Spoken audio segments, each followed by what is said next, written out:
harga nikel mencapai level tertinggi selama 7 bulan terakhir. Saya ingin dengar pandangan dari Pak Agus mengenai hal ini. Ya, sifat komoditas itu berfluktuasi, ya kan? Mau nikel, aluminium, dan semuanya. Tembaga juga demikian. Nah, saya membaca laporan dari Bank Dunia ya, bahwa sebenarnya ya nikel tahun 2 tahun yang lalu masih lebih tinggi. 2 tahun lalu? Ya, 2022 ya. Kemudian 2003 turun. Nah, 2004 juga. Jadi pernah di 25.000. Sekarang di 2022 kemarin ya Pak? Ya, pernah. Jadi perkembangan itu sesuai dengan disampaikan oleh Pak Irwandi bahwa itu memang sangat bergantung pada berbagai hal. Salah satu diantaranya disebutkan ada kekhawatiran mengenai eskalasi perang. Itu dapat dipahami, kemudian perusahaan karena takut menimbun barang kan, untuk sustainability daripada produksi. Ya. Akhirnya supply demand terganggu. Itu yang pertama yang biasa kita lihat dari pengaruh itu. Yang kedua, kita juga melihat bahwa ekonomi RRI membaik. Ya, paling tidak sedikit membaik gitu ya, kita harapkan. Sehingga itu juga meningkatkan permintaan. Jadi hal yang sama terjadi pada saat yang sama. Nah, itu saya kira yang kita bisa lihat bahwa itu menimbulkan permintaan yang meningkat. Jadi saya mungkin bisa melihat itu nanti setelah tahun depan kita bisa melihat kalau perang sudah selesai ataupun apakah masih terus meningkat atau turun.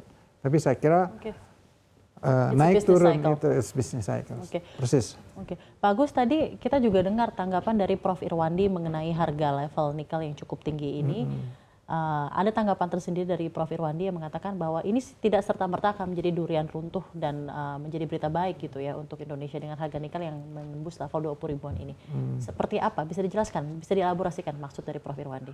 Kan gini, sebenarnya kita jangan melihat dari segi pertanyaannya dari segi pemerintah. Misalnya pemerintah udah pasti dapat uang banyak karena itu ada bagian yang pemilik pemerintah. Tapi yang kita harus lihat dari konsumen.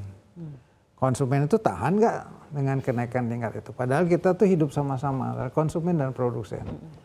Produsennya meningkat harus dibeli sama konsumen. Konsumennya naik, produsen meningkat. Jadi sustainability daripada supply demand itu yang harus kita lihat secara jangka panjang keseimbangannya. Jadi kunci adalah sustainability ya, tidak serta-merta kenaikan level ini juga akan berpengaruh terhadap hal yang begitu positif dari keseluruhan karena ada consumer dan konsumernya akhirnya merasa aduh kok mahal sekali. Ya, ada dua, kemudian tutup atau kemudian dia pindah ke metal lain. Kita harus ingat bahwa teknologi selalu berubah ya, dan kalau kemudian naik terus kemudian pikir saya pakai metal yang lain, dia kemudian melakukan R&D, akhirnya metal nikelnya kemudian jatuh dan sebagainya. Apa yang berbeda, keadaan yang berbeda ketika komoditi boom terjadi di 2022 dan sempat menyentuh level 25 ribuan hampir per ton dan sekarang di 20 ribuan per ton?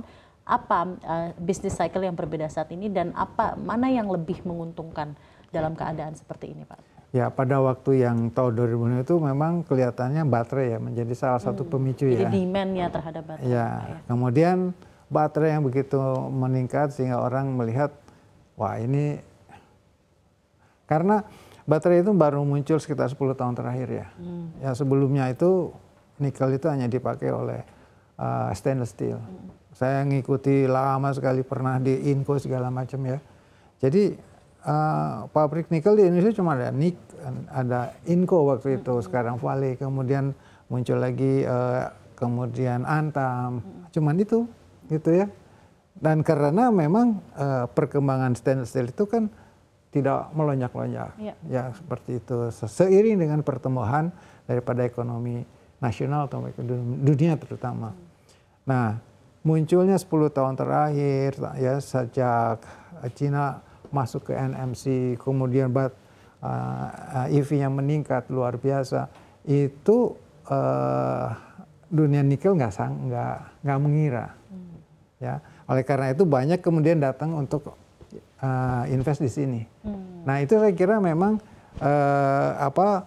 pengusaha kan juga melihat, wah ini naik berarti opportunity. Ya. Dia invest. Kemudian nanti terjadi keseimbangan baru. Gitu. Jadi selalu melihat penangkap peluang Anda terjadi keseimbangan baru ya Pak ya, dan ada bisnis cycle yang selalu dinamis. Ya.